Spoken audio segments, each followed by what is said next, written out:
Hello and welcome to another episode of NXT UK Weekly, brought to you by Powered 4 TV. I'm your host, Jonas, and joined as always by my good friends, my good buddy, my namesake, Powered 4's very own John Scott. How you doing, John? You've had a busy week, I understand. I have had a busy week. Thanks for the introduction there. Very well of you to do. Nice little intro. Yeah, busy week, obviously. The launch of Powered 4. So it's been pretty crazy. Obviously, we intended with a soft launch. That's how we've gone. But you know, really buzzing for today. We get to talk about NXT UK. But coming up later tonight, our first show of 2020 coming in off the cuff. No fans, obviously, for Full Force Wrestling, the 5-year anniversary event, which only on Powered 4. So if you guys check it out, I'll put the banner on below. You guys know where to go. Just go over to powered4.tv, sign up now, and you will get that event coming on tonight, along with, of course, yours truly and Jonas doing a pre-show and post-show as well. So, yeah, a day of wrestling, Friday. What more can you want, John? Yeah, it's going to be an exciting night of action. Can't wait to see Full Force Wrestling's 5th anniversary show. Don't forget to check out our pre-show to get you all in the mood, and our post-show to see our reactions after the show, and the pay-per-view as well is going to be phenomenal, I'm sure. But we're here to talk about another action-packed week, John, of NXT UK on the WWE Network, and it promised to be another great episode, especially with the start of the Heritage Cup, of course. Noam Dar versus Alexander Wolf, and the Bruiserweight Pete Dunne as a special guest referee for that one, and so much more. Lots to look forward to. Let's go straight into it, John. This week's show started with the triple threat match that they alluded to as part of the draw last week. It was 3 unknown opponents that were going to be going at it to get that final 8th spot to face Trent Seven in the first round proper of the Heritage Cup. And as it turned out, it was the lucky Kenny Williams going up against Amir Jordan, his tag team partner, going up against Ashton Smith, regular NXT UK member of the roster, of course. Now, you know, just by kind of the 3 competitors alone, John, this match was going to be intriguing. You've got 2 tag team partners in the mix here in the 3-way, and it was going to be interesting going into it to see, you know, how Jordan and Williams kind of teamed up or fared. But they did team up to start off with in this one, John. And then they did briefly exchange some pinfall attempts fairly early on. There's a wrecking ball drop kick from Williams onto Smith on the outside, with Amir Jordan getting a couple of close near falls, a couple of 2 counts there. Amir wanted to be the 8th man, John, but then we see some dissension, some proper dissension between Kenny Williams and Amir Jordan as they try to prevent each other from getting the pinfall on the bigger Ashton Smith. There's a tremendous blue thunder bomb from Ashton Smith for a close near fall for himself there. Then things really do start to break down between Williams and Jordan, with an exchange of chops and forearm smashes from the tag team partners. However, after Smith nailed Amir Jordan with a wicked super kick, sending him flying out the ring, it was Kenny Williams who connected with a tornado DDT from out of nowhere on Ashton Smith to get the hard fought, and some might say slightly surprising victory to qualify for the first round of the Heritage Cup, John, and he'll be going up against Trent Seven. So, John, I enjoyed this opener. It was action packed, some good action, some good story. I was intrigued to see how the story between Amir Jordan and Kelly Williams played out, and yeah, it kept me interested for sure. So give us your thoughts on this one. Well, I was smiling through some of that when you gave the description at the beginning, because it almost seemed like you skimmed over what everyone was anticipating, this 8th and final person. I said it on the first episode. I said, don't get your hopes up. Really don't get your hopes up. I had all these messages. It's going to be such and such. Could it be, you know, a new star being signed? And you know what, I've got to say, I as much as I like Amir, like, I was a little bit disappointed that was it. You know, like, come on, you're going to do this. I was expecting a little bit more. Could put a new signee in there, but yeah. didn't. And then obviously the result was even more surprising to that as well. That whole conclusion.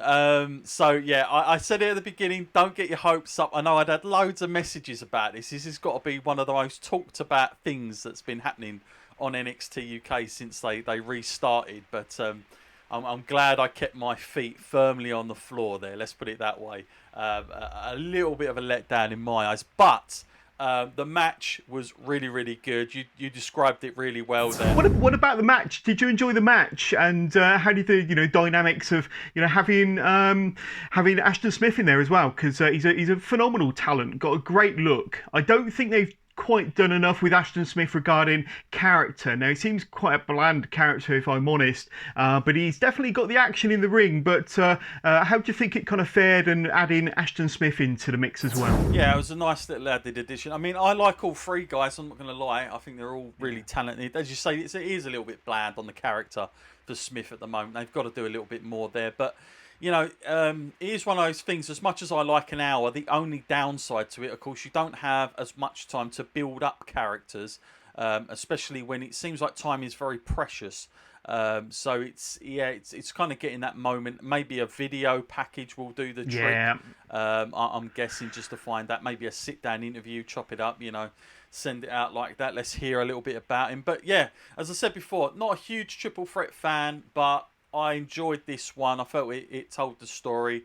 I mean, as I said before, and I know I might harp on, a little bit underwhelming about the unannounced wrestler. But as I said before, I'm glad I kept my feet on the floor. Yeah, definitely. And then we had a video package highlighting two members of the extraordinary women's division in NXT UK with the fashionista Jinny, and we spoke about Jinny on last week's episode, of course, and Zaya Brookside, and it looks like we'll be getting a match between these two on this week's episode, so we'll be talking about that very soon. Now, John, the launch of Powered 4 TV site has already given us so much new and exciting content to watch over the last couple of days, but tonight we see the return, as we alluded to at the top of the show, of Full Force Wrestling in their 5th year anniversary show exclusively on Powered 4 TV. Let's have a little look. Full Force Wrestling proudly presents our 5-year anniversary show. Kicking things off with the Full Force British Championship on the line as the enemy Kieran Young takes on the current Full Force Wrestling champion TJ Sky. It's a rematch from exactly 5 years ago at the starting point of FFW. We also have the Full Force Women's Championship on the line as the People's Princess Nadia Sapphire puts her title on the line as she takes on the bad girl Chantel Jordan. You can expect crazy things in this next match as long-time rivals, the Inmate Damian Black and the Hatter Chris Royals, do battle in the very first FFW Lockdown Asylum match. But let's not forget about the yearly Finest Four trophy, won only once a year, normally held under Fatal 4-Way rules. However, this year we are changing it up, as it will be a 4-person tournament. Who will walk away with the trophy? Who knows, as any member of the Full Force roster is eligible to be picked for this tournament. So, John, then we get a vignette from Eddie Dennis, who quotes Stephen Hawking, telling us that that intelligence is the ability to adapt to change. I thought he was talking about us there when he started talking about intelligence, John, but then I quickly realised that he wasn't. Eddie told us on last week's NXT UK he was clearly adapting, obviously referring to his apparent allegiance with Pretty Deadly. Now, we know Eddie Dennis is a master tactician, always thinking he's Eddie Dennis. And he would have you believe that he's the smartest and the most intelligent man on NXT UK. But John, what did you take away from this video of Eddie Dennis? And what do you see Eddie Dennis's next move, buddy? Is he building a new stable with Pretty Deadly as he suggested last week, or is he just using Pretty Deadly for his own gain? What's your thoughts and what's your takeaway from this video? Well, it's I'm not too sure where they're going with it, but I like that the fact that I don't, that I can't just plain simply telegraph this stuff like so much that comes our way sometimes. But I do like the fact that yes, he's either putting together a stable or is he just becoming the ultimate manipulator? Using his intelligence, maybe his multifaceted behaviours on everyone to try and get them on side. I like the fact. I don't mind, to be honest with you. I felt like when Eddie Dennis, the last time we saw him NXT UK, I felt like I wasn't sure where he was going. I kind of like this change, this shift. I think it gives him something new. I think it makes him a bigger star, really. So I'm kind of intrigued to see where it goes. Good little video package, though. Nice quote there from, of course, Stephen Hawking with about the adaptability side. So, yeah, we'll see. We'll find that. But interesting going ahead. Yeah, more of Eddie Dennis, please. Like I say, he's great in front of the camera and behind the mic. Yeah. Great promo and great at doing these little vignettes. Big fan. But then, John, we get a little callback to when Mark Andrews was attacked by a mystery assailant. I think they said 9 months ago. It probably was that long ago. But followed by a brief interview backstage with Mark Andrews and Flash Morgan Webster, with Flash looking ahead to the Heritage Cup and, of course, his first round match with A-Kid. And it was announced that match is going to take place on next week's NXT UK, so we'll be covering it right here on NXT UK Weekly. And as we said, when the first round draw was first made, John, that match between Flash Morgan Webster and A-Kid is going to be a cracking match. But good that they're kind of drawing back and a little bit of a callback to what happened with Mark Andrews and that attack 9 months ago. And I'm sure, no doubt, that will play into a future storyline, and we'll find out who was the mystery attacker. But any thoughts on what went down here then? Yeah, this segment, I got some notes down about this. You know what put me off about this interview is I only saw the hand and the mic. I never saw the lady that was doing it. Kind of was like a really weird way of doing it. It's like Radzie's really changed. Really changed. Yeah. So that was interesting. But yeah, I mean, look, again, I might sound a little bit negative, but look, we just had this unknown, who was going to come in. I'm sure this is going to get my messages blocked up again with people going, who could it be?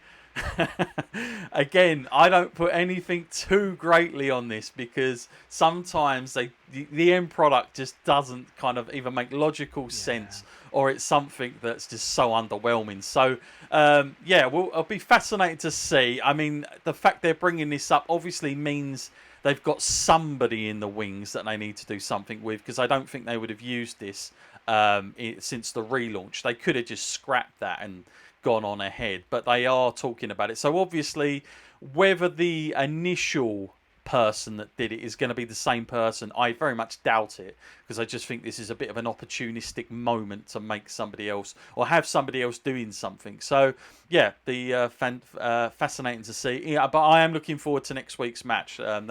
That's going to be a great match with A-Kid. Yeah, definitely. But I've got to say, I've got my suspicions on who the attacker might have been, and I don't know. I don't know.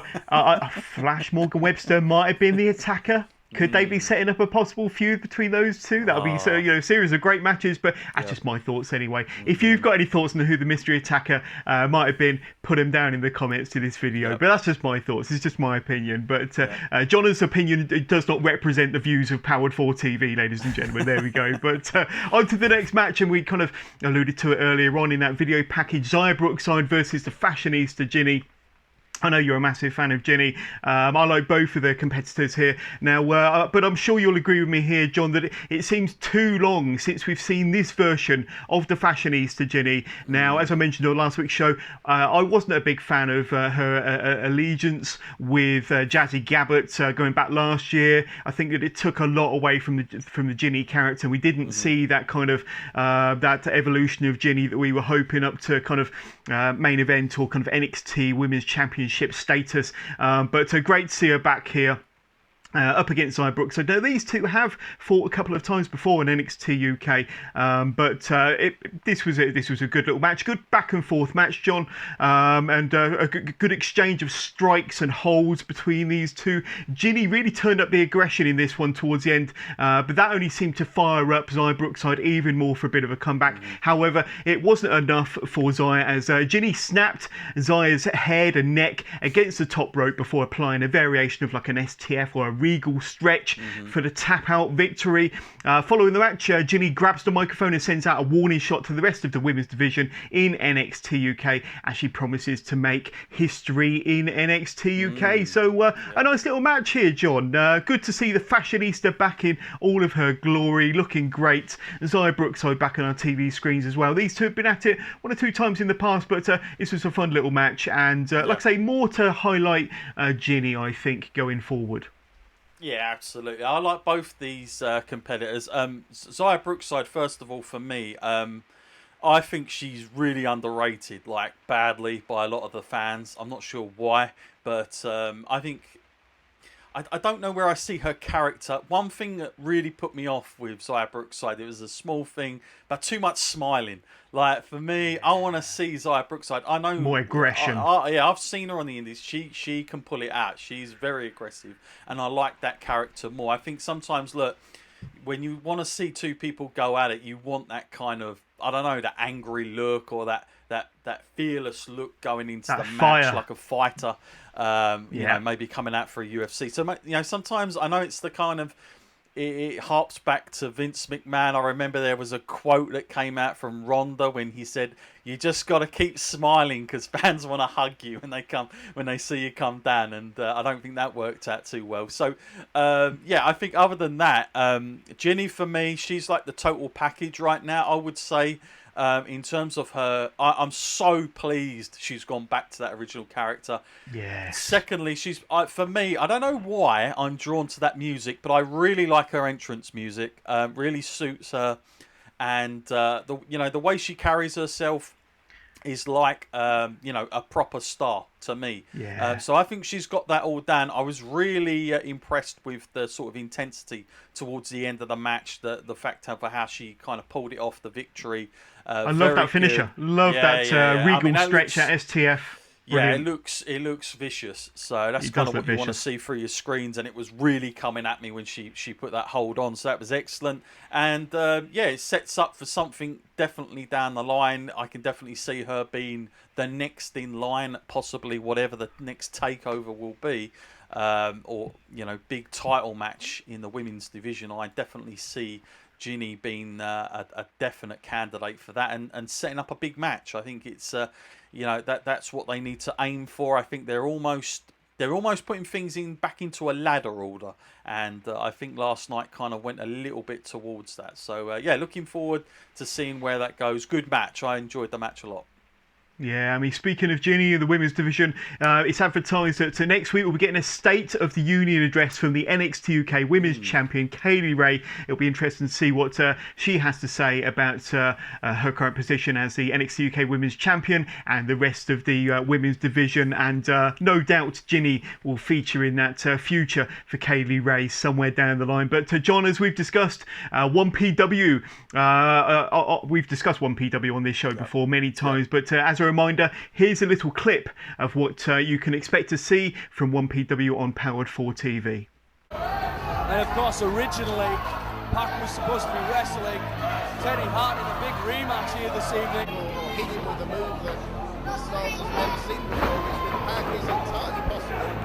Oh! See drop kick over the top. Oh, win. Pin call. There it is. The Lord submission machine. In the corner right now. Listen to this.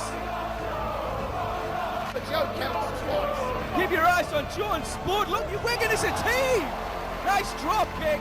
SJ. Man is smart. He knows he's got to damage both of these men so that they can't fight. Oh! And UK first, and European first. This is quite simply your barbed wire hell.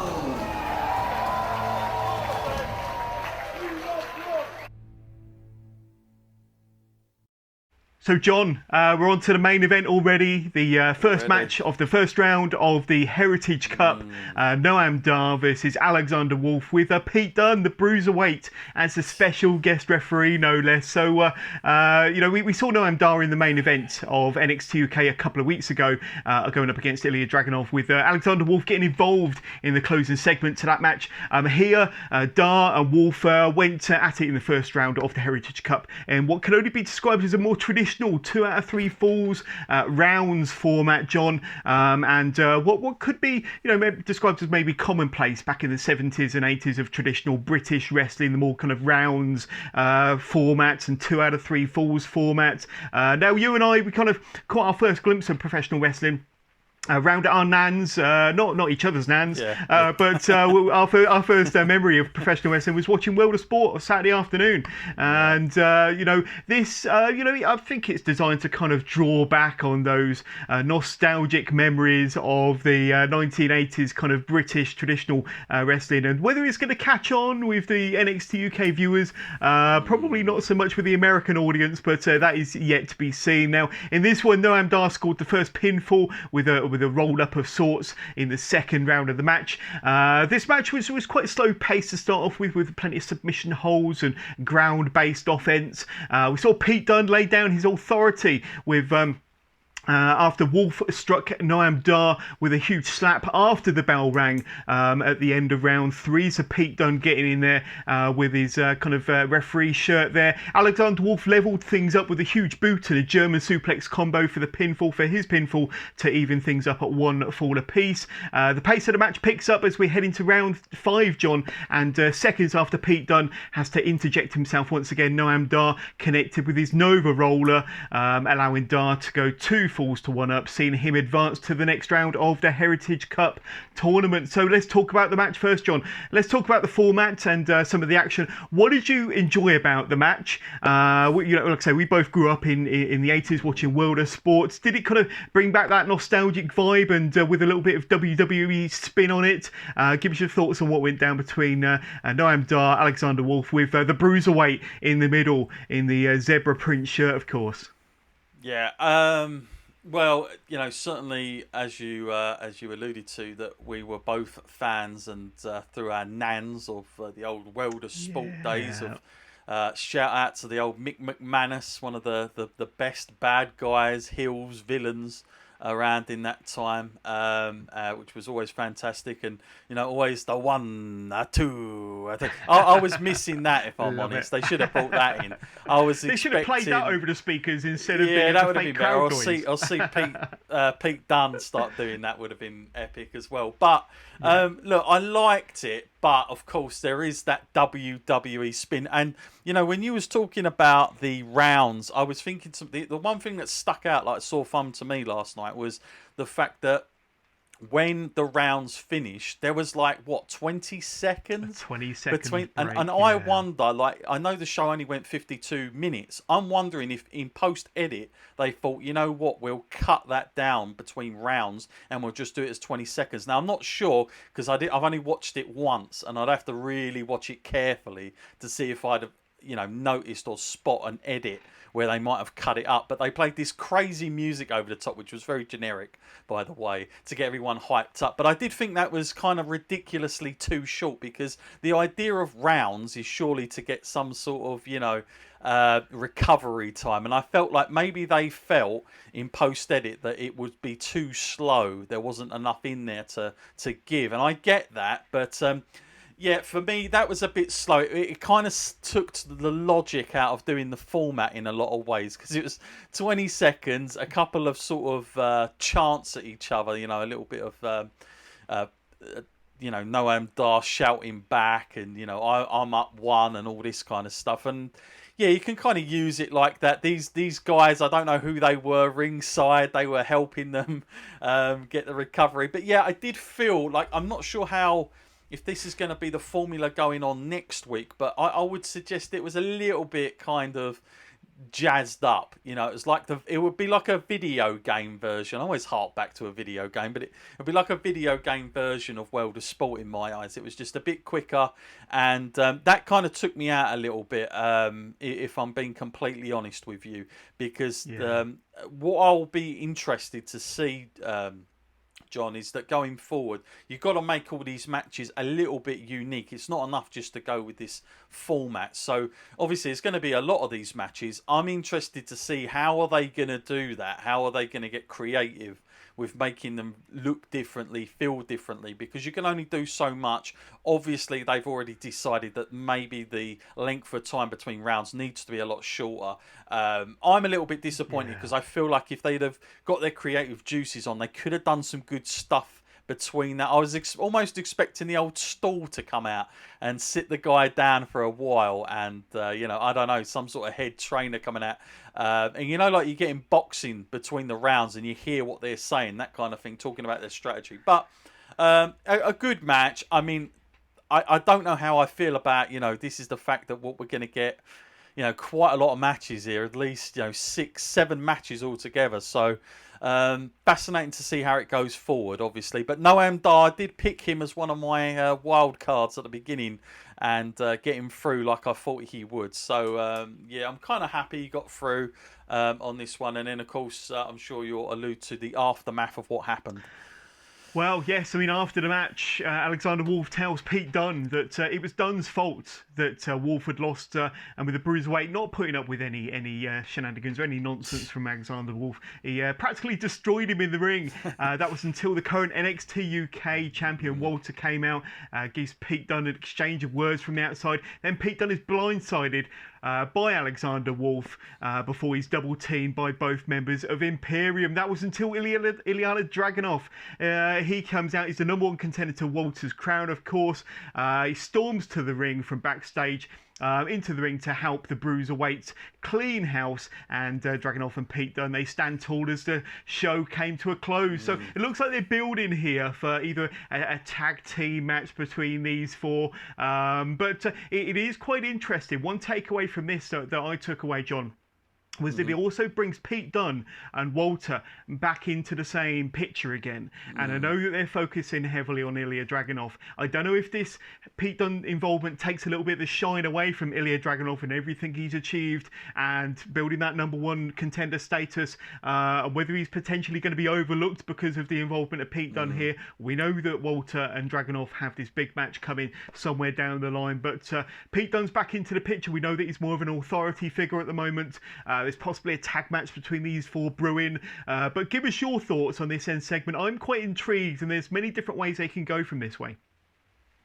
Yeah, I think, to me, it showed me that the faith isn't in Dragunov just yet. I don't suspect he'll be winning that belt. Let's put it that way. I don't see them putting on the belt on Dragunov anytime soon.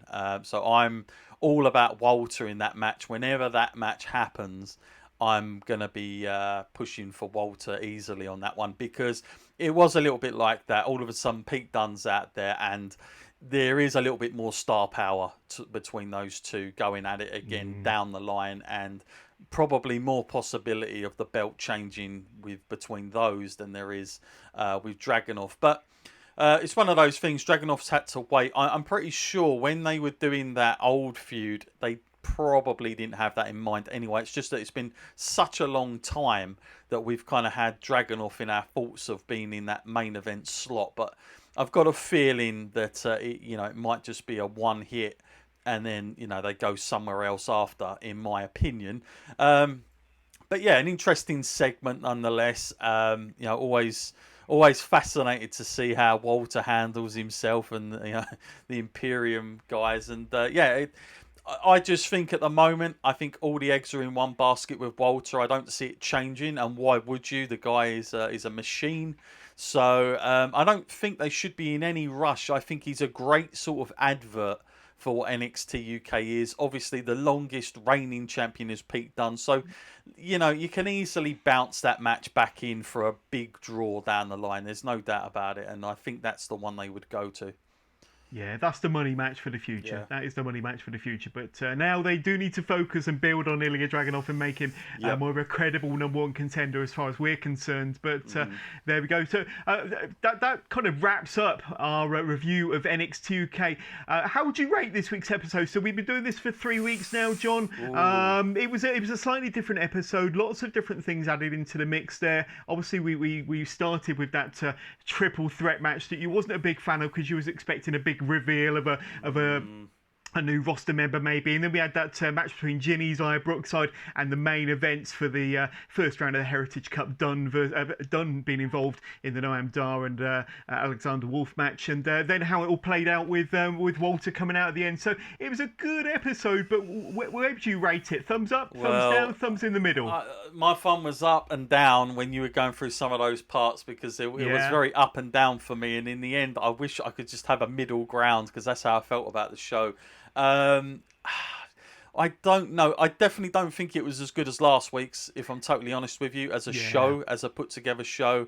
As I said, I didn't have too many high hopes about this unknown person, but that was a little bit of a letdown. I wasn't totally sold with the way they're going to produce this Heritage Cup, but I did enjoy the women's match and some of the story stuff with Eddie Dennis. Oh, it's a tough one. Am I in a good? Because I'm in a good mood, because it's Power. You're in a good mood, John. You know, we've just started this week. It just gets the thumbs up. It's a very close this week, because it definitely wasn't a patch on last week. Yeah, I got to say, I rated last week's a solid thumbs up. Yeah. I'm gonna kind of. It's going to be a thumbs in the middle from me, I'm afraid. Ooh, thumbs in the middle. Now, if I'd have known that, I would have gone that way.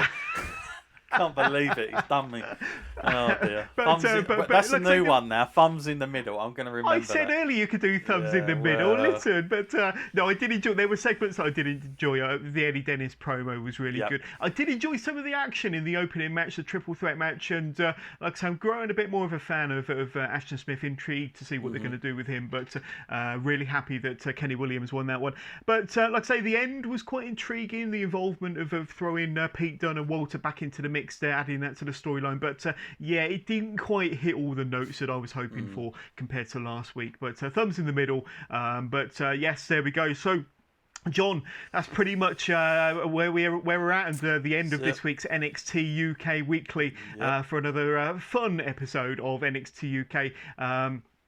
But I can't wait to do it all with you again next week right here on Power Forward's YouTube page. Don't forget to subscribe to the channel. Don't forget to check us out on our Powered 4 TV podcast as well, so you can listen to this on the go with you going down to the shops, driving to work, doing the housework or whatever. But John, before we go, tell our viewers how they can sign up to Powered 4 TV and start enjoying all of the great content on offer over at Powered 4. Absolutely. So, literally, the platform is up and running. Everything is on there. As you sign up, as I've mentioned before, and you saw the video earlier, 1PW 1 year anniversary. Trust me, it's a brilliant show. It is a really good show. I'm not just saying that because we got it. I actually really enjoyed it as a fan. I watched the whole thing last night, and it was absolutely fantastic. Brought back a lot of memories, and it's amazing to see how much talent was there from the past coming towards the end of their careers, but then also so many that were going to go on and have amazing careers, the likes of Pac obviously being one of them. We had a very in-form, in-tuned AJ Styles, almost looking like completely different, his body type at least, I would say. He was massive in that video. Samoa Joe, even Goldust is there as well. So honestly, go and check it out, and a very intriguing main event. Barbed wire, all around, no ropes basically in this, between Steve Corino and Abyss. It's something worth going to check out. And don't forget, along with that, we've got the entire TNT Extreme. They're all over there as well, the wrestling. They've got all their shows uploaded. You can go and check them out. You're also going to get some Powered 4 originals next week. We're going to have a schedule go up when you can get this stuff. We're going to have another 1PW show coming down weekly. So you're going to get all that. Plus tonight, don't forget, John, Full Force Wrestling's No Fans event, 5-year anniversary. Honestly, seriously, go and check that out. It's a great show. Myself and John do a nice pre and post show as well. You can check that out and get all the ingredients. That's on YouTube currently. So if you want to go and check it out, see what's on offer. But don't forget, you don't just get that. You get everything else as well, all for the price of $7.99. The whole lot plus that coming up tonight. And of course, there's also, listen, if you don't want to take my word for it, just go over to powered4.tv. You don't have to sign up, just have a look through, have a browse at everything. It's all there. There's no hidden stuff that we don't have available. It's all there. You can see all the shows. There's even free content as well. Go and check all that stuff out, all our amazing channels, including, of course, yours truly over there. I'll give him a plug whilst I'm here. Wrestling with Johners, of course. The main man with all the interviews. Can't say any more of that. He's been stealing interviews as well over the past few years, I reckon, when I found out he had the same name as me. But no, he does an amazing job. He does an amazing job. So listen, all that and more, please go and check it out. I really appreciate the support. And we're going to have a lot more amazing stuff coming on as well. So stay tuned to us on all our socials. Yeah, that's powered4.tv. Go and check it out now. But that's all from this episode of NXT UK Weekly. From myself, Johners, and from John Scott, we'll catch up with you all again next week for another edition of NXT UK Weekly.